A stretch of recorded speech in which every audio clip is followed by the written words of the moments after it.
What is going on, everybody? It is QBZ, and I am here to rant and rave while also giving you guys some tips on using the recalibration station to get to maximum gear score without having to go into the dark zone.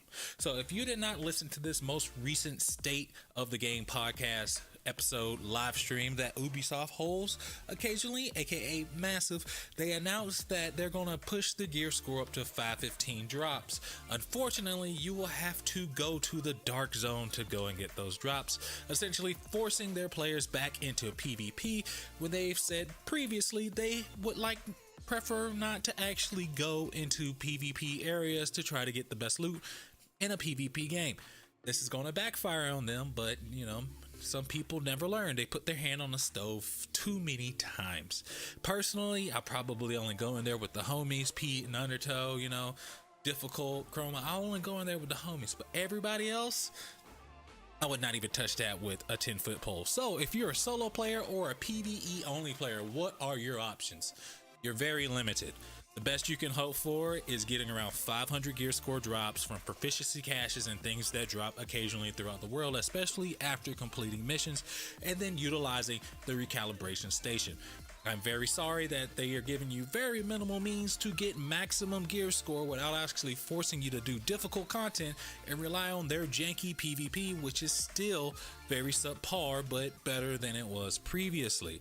Alright, so now we're going to jump right into it. I'm going to give you guys the tips that you need to achieve the maximum gear score to get you ready for the raid. The one thing I will note though is more than likely these 515 drops are going to have better stat rolls and better armor and better contribution to your overall build, which sucks. But if you want to get that high gear score and you want to be able to brag about it a little bit, I'll say personally 500 to 515. I haven't noticed that much of a stat difference, even from 490 to 500, so I don't expect it to be too significant, even if they're forcing players into the dark zone to do so. So let's go ahead and jump right into it. You can currently see right now that my gear score on this mask that I have is 494, and if you notice right below it, it shows its maximum gear score of 509. This is the bar that you want to pay attention to. Now, I say I want to take my gear score, my piece to the maximum gear score. I am going to need to invest an attribute in that to get that gear score up. I am fairly certain that the only thing you can do is invest in attributes to raise the gear score, even showing how more pointless gear score actually is.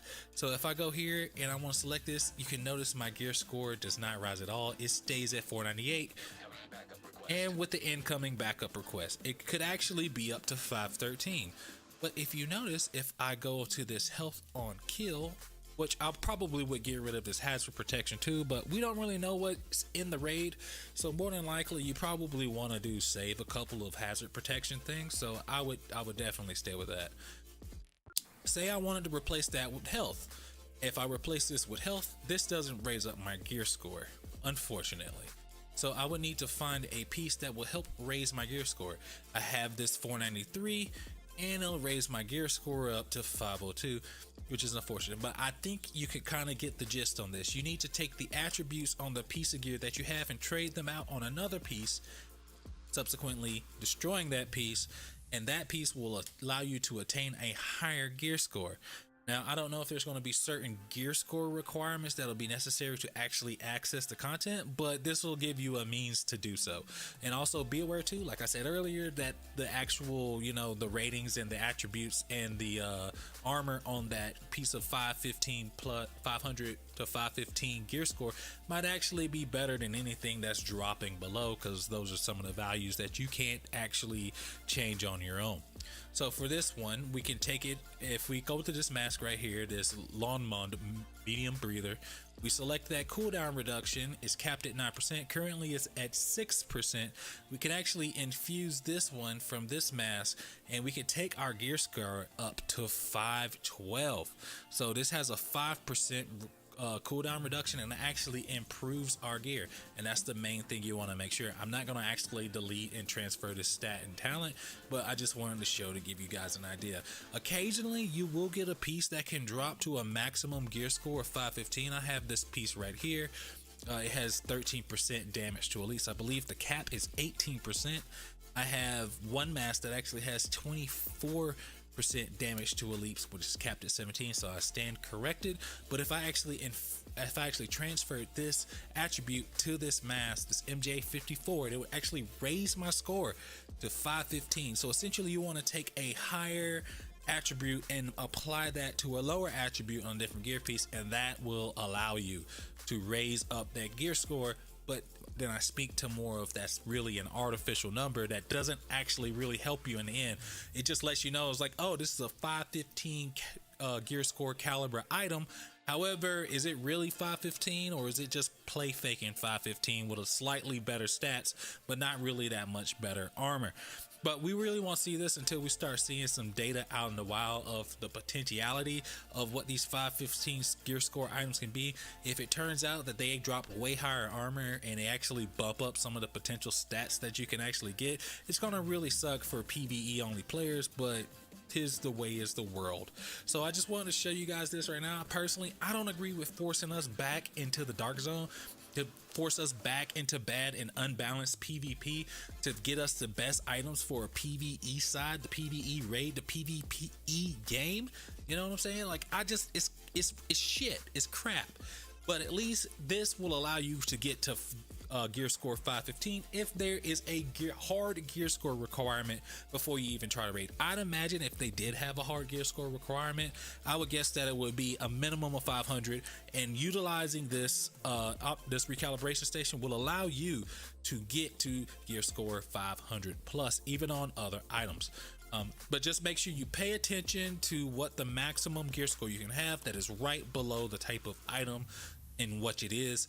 This does not work on guns, which is the other unfortunate thing. I'm not particularly sure you can even raise the gear score on your guns currently, because you can't actually modify any of the stats.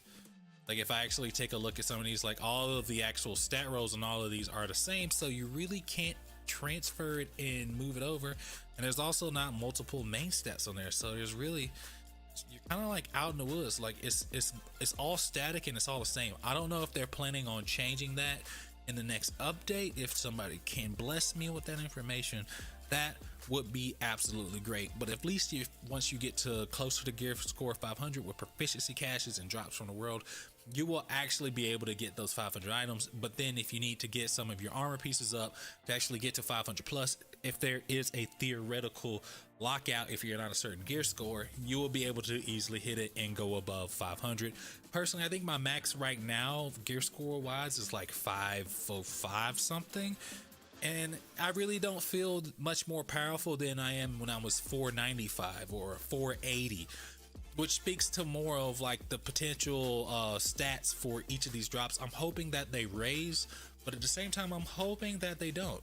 It really sucks to force solo PvE only players into a PvE environment and force them to play in a style that, or play in a mode that they don't want.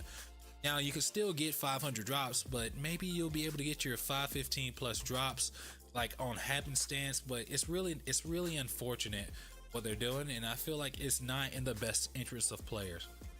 Players did not like it in the first game, and that is literally why people were dropping. They did not want to be forced into the dark zone, but the best in slot items are now going to be forced back into the dark zone, like they didn't learn from any other thing. So also, the raid will drop 515 items, but that's kind of like, how am I going to be ready to get 515 items? Oh, you want to have 515 items, you got to go into the dark zone. So I can also see the devil's advocate side of it too, is that players who don't want to do the raid, they can go and they prefer PvE, and they prefer PvP, they can actually go into the dark zone and do that, and they don't have to rely on running a raid if they don't want to run a raid. I'd imagine that the raid's going to be like Destiny 2, less than 10% of the community is actually going to get around to doing it.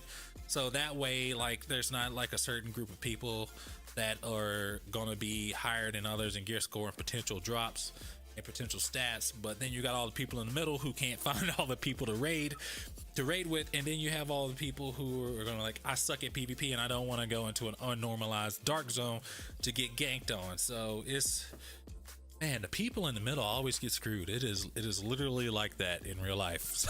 Welcome to the middle class. You get screwed by everybody. So, guys, let me know if this helped you. Comment down below. Are you gonna run the raid or not?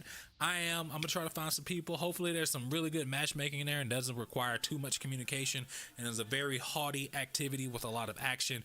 But yeah, if you want to get your gear score up to look artificial, even if it don't mean anything, I would say I would make sure that the gear that you're going to transfer the talent to, make sure that it has the brand set bonuses that you're going for. That's kind of like on the bottom, but make sure primarily that it has the color attributes that you want: blue, yellow, gold, out off the seat. Blue, yellow, gold. I am very sorry. Blue, red, or gold. If I would personally shy away from that, but make sure that the gear you're infusing to, it has the attributes you want, it has the talents you want, and it also has the mod slots that you want. If you're going for all that extra armor, make sure you can get the piece that you infuse it to, grind it out. Hopefully you get it to drop for every single slot that you want, every single talent you want, and make sure it has the one attribute that you're looking forward to and one that you're willing to trade out, and that'll allow you to get your gear score up. It's going to be complicated. You're not going to get the best drops, but at least you can get kind of there to get position and get ready for that kind of content, because this game is designed for you to play it a lot, and you're going to get a lot of crappy drops. So, but eventually you might get the one that you're looking for. So thank you guys. Thank you for watching. I hope you guys have a wonderful day. Catch you later. Peace.